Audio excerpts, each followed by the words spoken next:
ketika bohir pendemo kecele, dikerjain pemerintah DPR.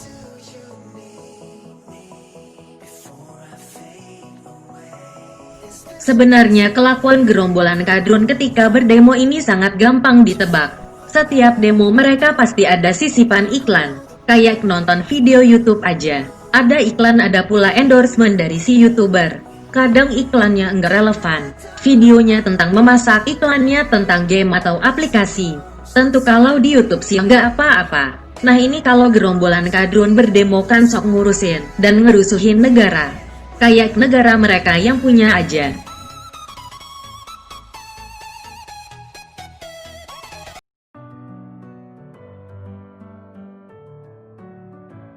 Lihat saja dalam berbagai demo mereka. Demo tentang anti korupsi, orasinya malah soal minta Ahok diberhentikan dari Pertamina.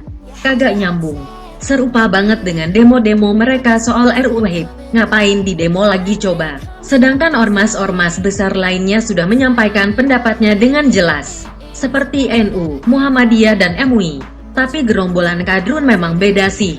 Yang di demo RUU HIP sisipannya dan agenda utamanya adalah menyasar PDIP dan Presiden Jokowi. Anak STM juga paham, Drun.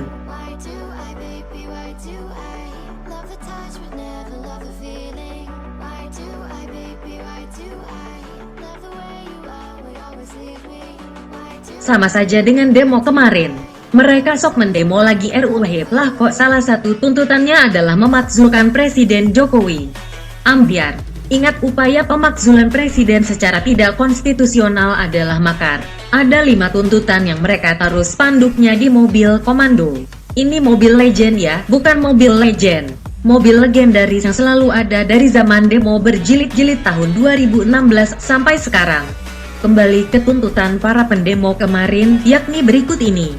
1. Makzulkan Jokowi. 2. Bubarkan PDIP. 3. Tolak RUU HIP dan tangkap inisiator. 4. Tolak RUU Omnibus Law. 5. Batalkan UU Corona.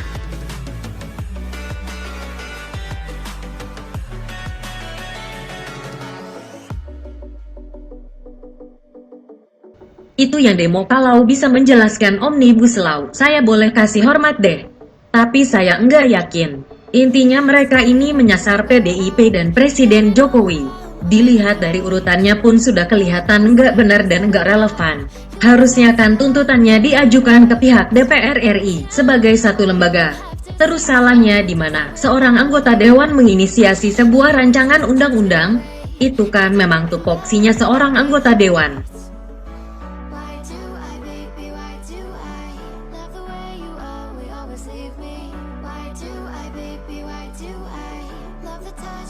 Anggota dewan sedang melaksanakan tugasnya kok, kenapa mesti ditangkap? Ambiar bener ini otaknya. Termasuk bohirnya juga sama bodohnya. Atau apalah namanya yang mau mengeluarkan dana ngasih makan para pendemo ini. Buang duit aja. Coba deh main cantik dalam tatanan politik kelas tinggi. Iya susah ya, wong tujuannya makar sih. Mau melobi siapa buat diajak makar?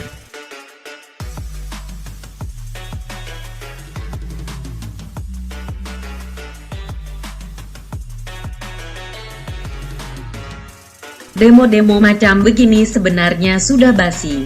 Sudah tercium agenda busuknya oleh pemerintah.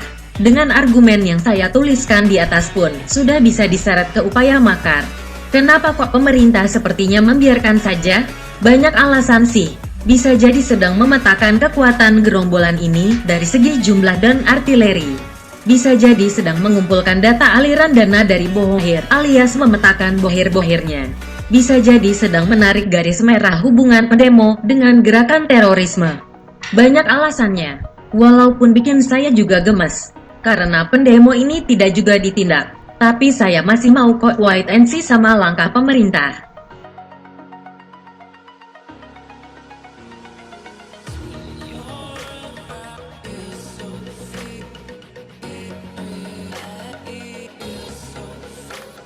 Dan satu langkah pemerintah kemarin itu memang sudah diambil. Langkah yang cukup sederhana jika dilihat dari sudut pandang politik, namun telak.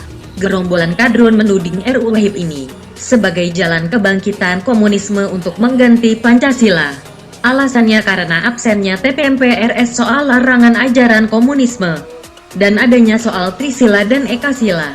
Pemerintah dan DPR RI pun sepakat untuk mengubah pembahasan RUU HIP menjadi RUU BPIP, Badan Pembinaan Ideologi Pancasila. Pengumuman soal perubahan ini dilakukan bersamaan dengan adanya demo para kadrun.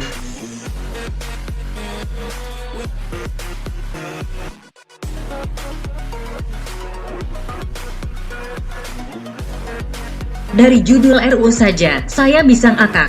Apakah kadrun mau protes lagi? Mau memprotes badan yang menjaga ideologi Pancasila? Situ komunis dong. Menko Polhukam Mahfud MD menjelaskan bahwa TPN-PRS nomor 25 tahun 1966 yang mengatur pembubaran PKI dan melarang ajaran komunisme dijadikan sebagai salah satu butir pertimbangan di RUU BPIP. Kemudian RUU BPIP juga menegaskan Pancasila yang diakui adalah yang tercantum dalam pembukaan UUD 1945. Ketua DPR RI Puan Maharani juga menegaskan tidak ada lagi pasal-pasal kontroversial seperti penafsir filsafat dan sejarah Pancasila, Trisila, Ekasila di dalam RUU BPIP.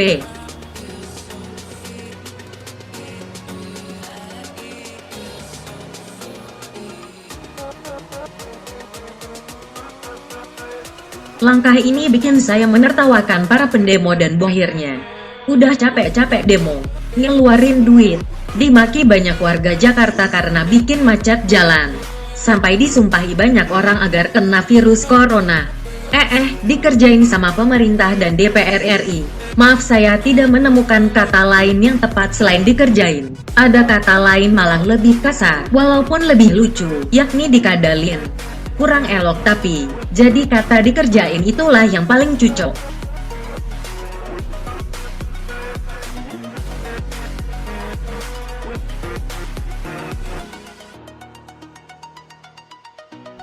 Gimana rasanya dikerjain?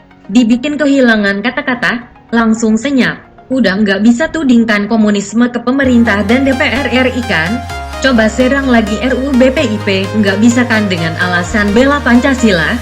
Karena justru RUU BPIP ini yang bela Pancasila. Bela Pancasila kok diserang? Coba aja kalau berani. Orang-orang waras kok dilawan. Begitulah kura-kura. Salam dari kami, para rakyat jelata.